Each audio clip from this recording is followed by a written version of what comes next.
দর্শক, সিলেটে পাথর কোয়ারি নিয়ে পুনরায় চালু নিয়ে ধর্মঘট চলছে। সে বিষয়ে আরো জানাতে আমাদের সাথে যুক্ত হচ্ছেন সহকর্মী মুহিত দিদার। দিদার, আজ তৃতীয় দিনের মতো ধর্মঘট পালন করছে ট্রাক, পিকআপ ও কাভার্ড ভ্যান শ্রমিক ইউনিয়ন। সেখানে কি পরিস্থিতি দেখতে পাচ্ছেন এই মুহূর্তে এবং ধর্মঘট নিয়ে প্রশাসনের কোনো ভূমিকা রয়েছে কিনা সে বিষয়ে কি তথ্য আছে আপনার কাছে?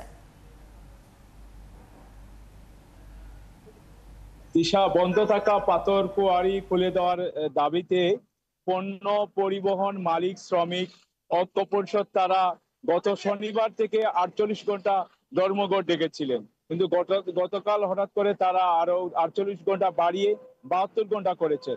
আমরা এই মুহূর্তে আছি সিলেট নগরীর সবচেয়ে বৃহত্তর সবজির যে মার্কেট আছে সুবানীঘাট এলাকায়। এখানে দেশের বিভিন্ন অঞ্চল থেকে সবজি নিয়ে গাড়িগুলো আসে। আমরা দেখেছি যে সকাল থেকে এখানে বড় বড় ট্রাক এবং ছোট পিকআপ গুলো এসেছে। স্বাভাবিকভাবে তারা আবার মালামাল লোড করে তারা তাদের গন্তব্যে চলে গেছে। এখন পর্যন্ত আমরা এই অবস্থা দেখতে পাচ্ছি। এবং এদিকে গতকালকে আবার সিলেট জেলা পরিবহন শ্রমিক ঐক্য পরিষদ তারা আগামীকাল মঙ্গলবার থেকে সারা দেশব্যাপী তারা সিলেট জেলাতে তারা ধর্মঘট পালনের আহ্বান জানিয়েছেন অনির্দিষ্টকালের জন্য। সব মিলিয়ে আসলে সিলেটের পরিবেশটা অন্যরকম দেখা যাচ্ছে। অনেকেই বলছেন যে আমরা এখানে কথা বলেছি পিকআপ শ্রমিক এবং ড্রাইভারদের সাথে, তারা বলেছে যে পাথর কোয়ারির যে সমস্যা আছে অবিলম্বে সেই সমস্যার সমাধান করে স্বাভাবিক পরিবেশ ফিরিয়ে আনার জন্য। এদিকে সবজি ব্যবসায়ীরা জানিয়েছেন যে তারা 2 দিন যে সবজি লোড বিভিন্ন জায়গা থেকে এসেছে, কিন্তু তারা সিলেটের বিভিন্ন জায়গায় পৌঁছাতে পারেননি। অনেকটা পৌঁছাতে তাদের কষ্ট হয়েছে, কিন্তু সবজি আপনারা জানেন যে সাধারণত নষ্ট হয়ে যায়।